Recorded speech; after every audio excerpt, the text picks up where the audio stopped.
3 nights ago, the storm swallowed the entire village. At exactly to 13 a.m., the emergency radio started broadcasting again. But the strange part was, nobody knew who was speaking. Every message ended with the same warning: do not look at the water.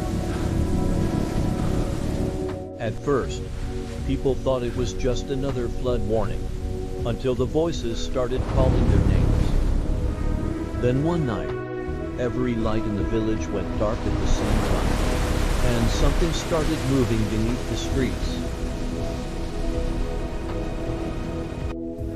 If you hear this broadcast, don't look at the water. It will be dangerous for you.